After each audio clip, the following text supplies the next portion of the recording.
Camila. Bom dia, Lucas. Eu sei que está todo mundo na expectativa da previsão do carnaval, mas eu vou segurar um pouquinho essa informação, até porque não quero me comprometer. São Pedro está meio temperamental, então a gente fala desses próximos dias na próxima participação, que dá mais um tempo para a gente bater aquele papinho, fazer aquele apelo. Deixa eu te perguntar, ontem a gente falou sobre a estiagem, né? A falta de chuva, e existia uma possibilidade de chover. Isso se confirma? Se confirma, a gente está esperando chuva, só que pela situação que a gente se encontra dessa estiagem, inclusive ontem o Felipe Croix trouxe para a gente algumas informações, esse tipo de chuva que está vindo por aí não é exatamente o que a gente precisa. E nós já temos pelo menos 4 pontos que estão em uma situação um pouquinho tensa para a estiagem aqui no estado. A maioria deles, claro, fica lá no oeste, região que normalmente costuma sofrer com isso. Nós temos Concórdia e Guaraciaba, que são 2 pontos que já temos há algumas semanas em situação de emergência para estiagem, e Mondaí, lá na região oeste, também despontou para o alerta de estiagem. E indo em direção ao sul, também uma área que está tendo chuvas muito mal distribuídas, Orleans, ali no Rio Tubarão, estamos em tendência de queda, em situação de atenção no momento, podendo evoluir para um alerta. Nós temos chuva a caminho, só que ela é um pouquinho temperamental. A gente está tendo o deslocamento daquela frente fria. Nós falamos sobre ela ontem, eu avisei que chegaria entre o fim do dia de ontem e hoje, que ela seguiria o seu trajeto por aqui ao longo dessa quarta-feira. E vejam como está vermelhão as nossas imagens de satélite. É porque está vindo todas essas nuvens carregadas e nesse momento elas estão atuando mais sobre o oeste. Nós podemos ter então pancadas de chuva que podem vir na forma temporais ainda nesta manhã para essa área do estado. E é por isso que eu trouxe a nossa projeção de chuva também, que é um pouquinho diferente do que a gente vê no satélite. Nessa projeção, nós vemos os volumes de chuva que podem ser bastante expressivos aqui no estado. Vejam que são os 2 extremos do nosso mapa de Santa Catarina, onde a gente tem a maior quantidade de chuva. O oeste chega a ficar escurecido. Por lá, até 125 milímetros são esperados nas próximas 48 horas. Isso é mais da metade do mês em mais ou menos um dia de chuva. Na faixa leste, a quantidade mais expressiva fica ali em torno do Vale do Itajaí, sul do estado, em algumas áreas, entre o Vale e a Grande Florianópolis também. Ali nós esperamos pontualmente, nas áreas em vermelho, cerca de 60 milímetros. Em média, aqui, onde está em amarelo, cerca de 40 milímetros.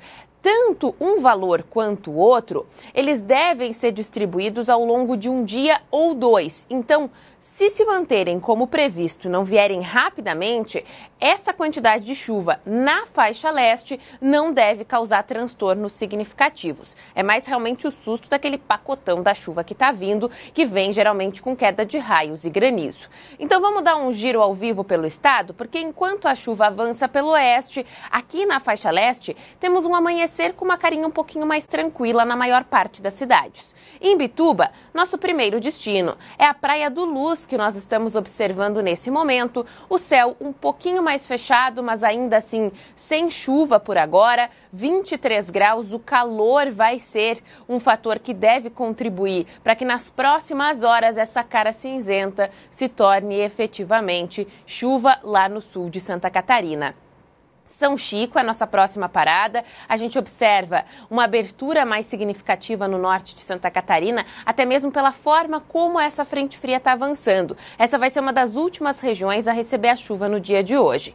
Floripa, nossa próxima parada, com uma cara muito parecida com São Chico. A gente percebe uma nebulosidade, mas ela vai precisar de mais calor e mais algumas horas para a chuva começar a cair. A gente está esperando isso do meio para o fim da tarde.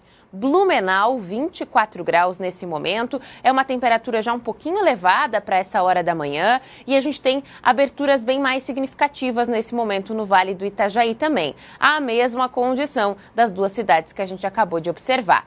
Balneário Camboriú fecha a nossa volta por Santa Catarina e vem nesse mesmo embalo. Nuvens já despontando, mas elas vão segurar um pouquinho nessa manhã. É do meio para o fim da tarde que a chuva chega. E uma boa notícia para quem estava exausto com esse calor extremo. Ele dá uma folga a partir de hoje. As temperaturas em toda Santa Catarina vão voltar a uma normalidade de verão para a gente. Vejam que em Joinville estávamos falando sempre de 35, 36 graus. Para hoje, a máxima cai para 30. Floripa entra em 31, Criciúma com 30, tanto Itajaí quanto Blumenau, 28 graus. Temos em Joaçaba, Chapecó e Caçador também essas temperaturas cerca de 5 a 6 graus menores do que nos últimos. A quinta-feira vai manter uma cara um pouquinho mais aberta do que hoje. A gente tem boas aberturas de sol, pouquíssimas nuvens, isso em boa parte do dia. Só que daí, a partir da tarde, uma vez. Tá tudo muito instável, já está muito úmido e o calor segue como um combustível. Os temporais isolados vão ser mais uma vez uma possibilidade, claro, por conta desse calor e umidade. Temos uma máxima de 31 para Joaçaba, 28 para Chapecó e 27 para Caçador. Para o oeste é um resfriamento bastante considerável também. Temos 32 em Joinville, aí na faixa leste já começa a aquecer mais uma vez. Voltamos a 31 para Blumenau, 30 para Itajaí, Floripa e também Criciúma. Então essa trégua no calorão, ela é bem rápida, Lucas. E para quem quer curtir carnaval na rua, já aviso que vai ser quente. Com chuva ou sem chuva, o calor ele veio para marcar fevereiro. Que bom, pelo menos vai garantir que as pessoas fiquem quentes.